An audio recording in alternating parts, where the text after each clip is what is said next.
Hello, Prince Edward 4-H. Jake Morgan here. I wanted to quickly update you guys on the fall bucket program and give a video demonstrating how Bryce, Evan, and myself set up our buckets. If you did not sign up for the program, feel free to follow along and watch and chime in if you want. So the first thing I did was look in the bottom of the bucket, make sure the screen was in there, and then I filled it up with the supplied potting soil. I filled it all the way to the top because it's going to settle on its own. Then I picked out my seeds that I wanted to grow. For these buckets, I'm choosing beets and carrots for one bucket, and the boys and I chose broccoli, spinach, and lettuce for the other bucket. I kind of have them laid out here the way I want to plant them, just to have an idea of what I want to do. I'm putting broccoli in the middle of the bucket on the right, just because I believe it'll get taller, and then spinach in the front, and the lettuce, that variety is kind of tall, I believe, so I put it in the back. Okay, here you see Bryce and Evan putting their seeds in the bucket.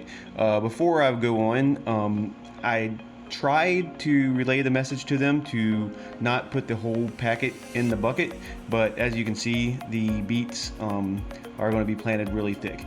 You know what, it's okay, we're going to thin them as they start to grow anyways. I'll make sure to upload a video on how I do that. But as long as they get raked in and watered, and as they start to grow, it should be okay, and they shouldn't be too overcrowded after we thin them. But they're pretty thick in there.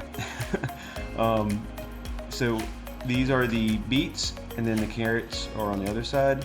Then you'll see Bryce putting the lettuce around the outside of his bucket. As for watering, if you have a garden hose sprayer, it has a mist setting. Select that and let them really thoroughly soak those seeds in. You don't want to use a higher setting because it might disrupt the seeds and throw them out of the bucket and everything else, but you're pretty safe with the mist setting.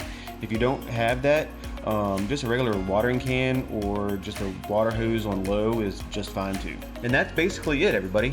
If you have questions, reach out to me. I'm sure there's things that came up or that are going to come up when you plant your seeds that you have concerns about or have questions about. Please reach out. I will do my best to answer them or find somebody who can. That's all I have for this video. Please get it started sooner rather than later and let me know how it's going. Everybody have a great day and stay safe.